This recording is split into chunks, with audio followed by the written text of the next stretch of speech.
Selamat siang pemirsa, inilah headline news pukul 14 waktu Indonesia Barat.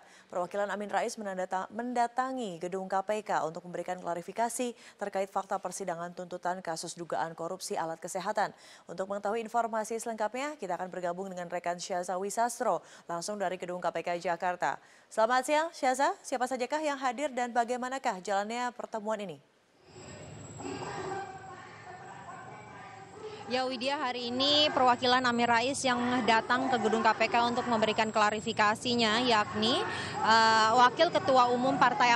mantan Wakil Ketua Umum Partai Amanat Nasional Derajat Wibowo dan juga anak kandung dari Amin Rais, yakni Hanafi Rais.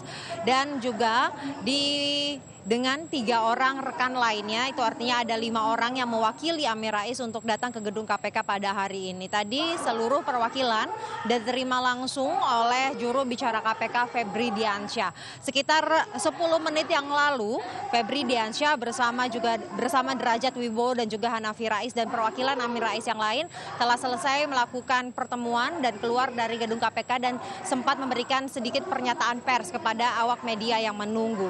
Febri Diansyah, juru bicara KPK, menyatakan bahwa telah memberikan penjelasan kepada pihak dari yang mewakili Amin Rais bahwa tim jaksa penuntut KPK memiliki kewajiban untuk membuka seluruh fakta persidangan seperti keterangan saksi. Nama Amin Rais ada di fakta persidangan karena memang merupakan salah satu keterangan saksi sehingga tim jaksa penuntut harus membuka hal tersebut.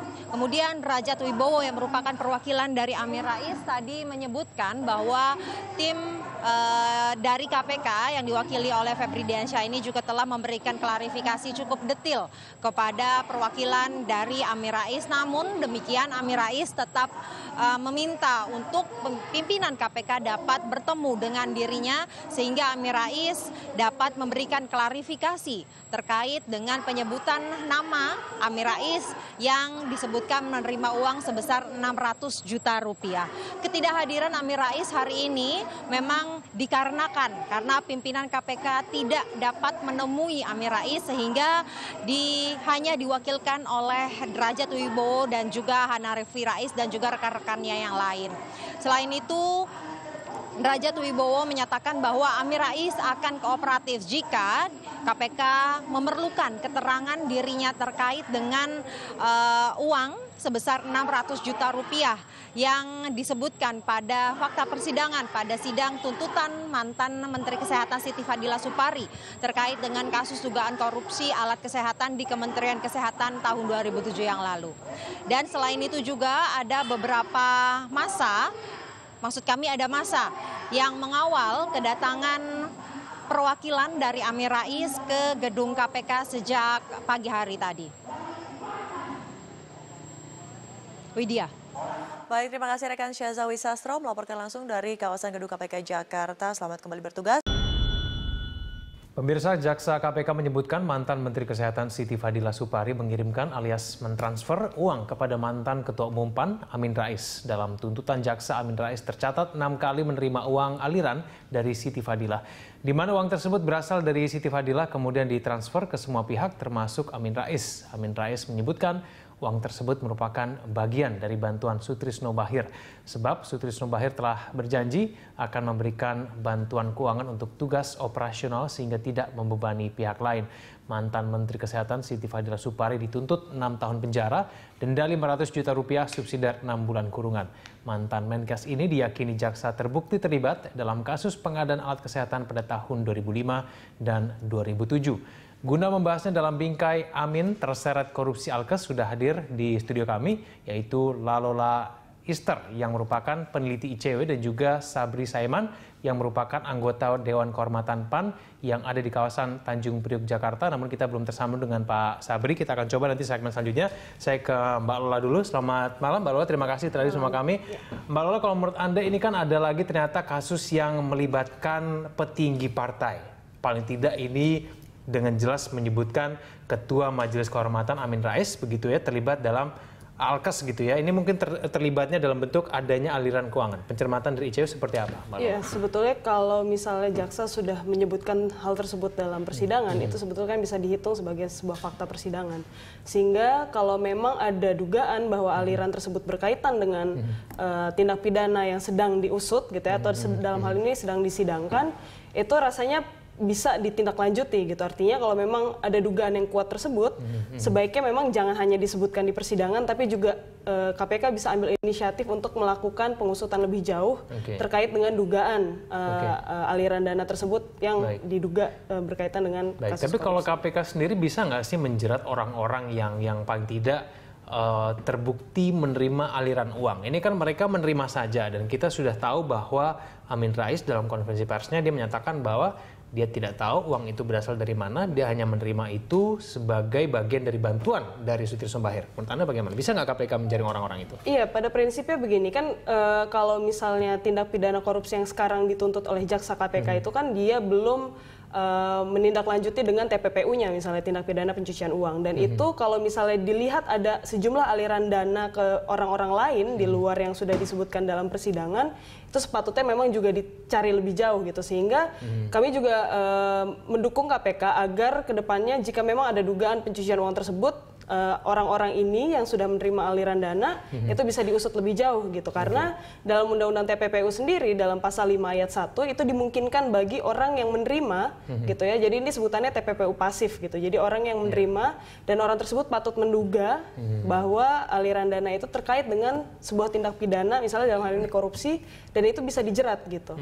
Jadi itu dimungkinkan. Tinggal pertanyaannya apakah jaksa KPK mau menindaklanjuti temuan atau fakta persidangan yang sudah disampaikan tersebut. Nah, kalau sekarang Amin Rais menyebutkan bahwa dia tidak tahu, dia hanya menerima uang itu sebagai bentuk bantuan begitu ya.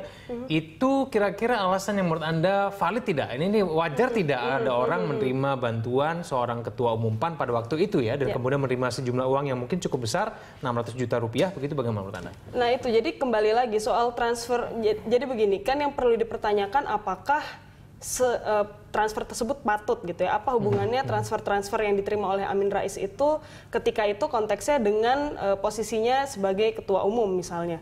Bahkan dalam konteks itu pun dia sepatutnya sudah berhati-hati gitu. Karena kan kategori sebagai ketua umum dari partai politik itu sebetulnya bisa terhitung sebagai penyelenggara negara gitu ya. Jadi dalam konteks itu rasanya pertanyaan selanjutnya juga apakah ada gini, yang harus dicari tahu lebih jauh juga adalah motivasi dari penerima transfer-transfer terhadap kepada Amin Rais tersebut gitu. Jadi kalau misalnya motivasinya tidak jelas apa, terus dia main terima saja, ya itu sebetulnya yang perlu dipertanyakan gitu. Karena pada intinya pasal 5 ayat 1 Undang-Undang TPPU sendiri itu sebetulnya tidak perlu mensyaratkan adanya ketahuan gitu ya. Jadi orang kalau alfa pun gitu, tapi dia diduga menerima aliran dana dari tindak pidana korupsi misalnya, itu bisa dijerat dengan TPPU pasif. Mbak Lola, sekarang kalau mendengarkan keterangan pers dari Amin Rais ya, dan kemudian kita akan mencoba untuk menghubungi nanti tadi anggota Majelis Kehormatan PAN sambil menunggu. Tapi sekarang menurut Anda strategi KPK untuk mengusut lebih lanjut ini ke depan, apakah memang terbukti ada keterlibatan dari Amin Rais itu, mulainya dari mana nih menurut Anda? Iya kan ini kalau misalnya dari pembacaan tuntutan jaksa tadi kan bisa dilihat bahwa ini kaitannya dengan PT Indofarma sebagai salah satu perusahaan yang ditunjuk langsung oleh menteri ketika itu sehingga memenangkan pengadaan Alkes yang kemudian ternyata alirannya itu berkaitan dengan sampai ke Amin Rais gitu. Nah sebetulnya ini kan kaitan-kaitan ini semuanya nanti bisa dirangkai oleh jaksa, dan rasanya ini sudah berkali-kali juga dilakukan dalam konteks misal pun kalau misalnya tidak mau pakai pasal TPPU gitu ya, sebetulnya sangat memungkinkan juga karena tadi ada tuntutan soal kerugian keuangan negara, kita masuk ke soal asset recovery atau pengembalian kerugian keuangan negara. Jadi siapapun pihak-pihak yang mendapat manfaat dari kerugian negara tersebut itu semua harus dikembalikan gitu kan, karena berdasarkan auditnya BPK sendiri kasus ini kan mengakibatkan kerugian negara sebesar 6,1 miliar misalnya. Nah jadi dalam konteks itu semua pihak yang diduga atau patut diduga mendapat manfaat dari kerugian tersebut itu harus ditarik semuanya dalam konteks aset recovery-nya. Baik, lalu saya akan baca informasi berikut ini. Kita tunda dulu dialog kita. Pemirsa, mantan Ketua Umum Partai Amanat Nasional Amin Rais mengaku menerima uang 600 juta rupiah dari Yayasan Sutrisno Bachir yang ditransfer ke rekeningnya antara 15 Januari hingga 13 Agustus 2007. Sebelumnya, Jaksa Penuntut Umum KPK menyebutkan bahwa uang tersebut merupakan bagian dari keuntungan korupsi alat kesehatan yang melibatkan mantan Menkes Siti Fadila.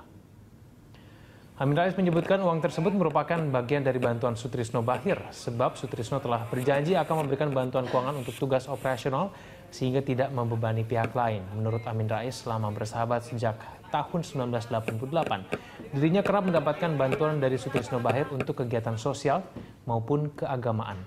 Amin menilai bahwa Sutrisno Bachir adalah tokoh yang sangat baik dan dermawan, sehingga bantuan dana operasional dari Sutrisno Bachir sebagai hal yang wajar. Terkait dengan berbagai tudingan kepada dirinya, Amin Rais akan menghadapinya dengan jujur, tegas, dan apa adanya. Bismillahirrahmanirrahim.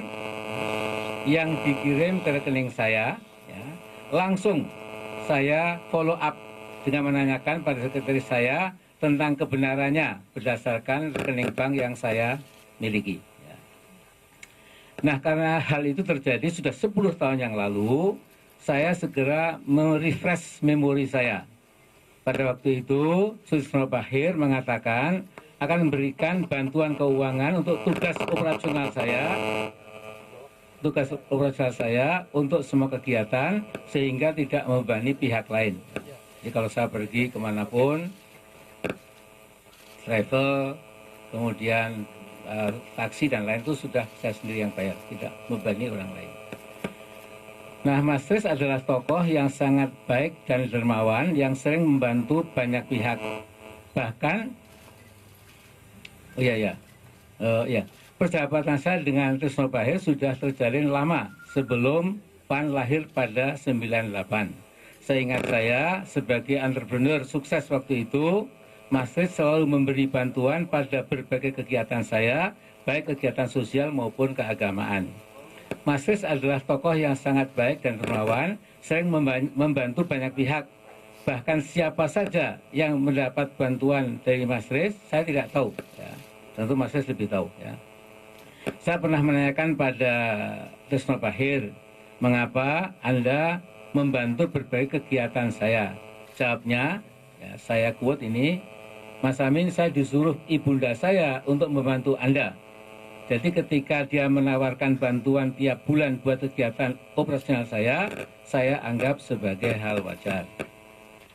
Nah, kalau kejadian 10 tahun lalu kini diungkap dengan bumbu-bumbu dramatisasi di media massa dan sosial, tentu akan saya hadapi dengan jujur, tegas, dan apa adanya. Di tahun 2007, saya sudah 3 tahun tidak lagi menjadi pejabat, waktu itu Ketua MPR. Namun rupanya bantuan Sutrisno Bachir untuk kegiatan operasional saya yang berlangsung selama 6 bulan pada tahun 2007 itu ini menjadi salah satu topik berita yang sangat menarik dan harus saya ikuti secara tegas dan berani. Perkara kita tahu sebelumnya dalam proses tuntutan sudah disebutkan sejumlah nama dan sejumlah peristiwa masih dalam rangkaian konstruksi kasus dengan terdakwa mantan Menteri Kesehatan di era sebelumnya. Nah, tentu saja pimpinan tidak dapat menemui yang bersangkutan ketika masih terkait secara langsung dengan perkara yang sedang ditangani oleh KPK.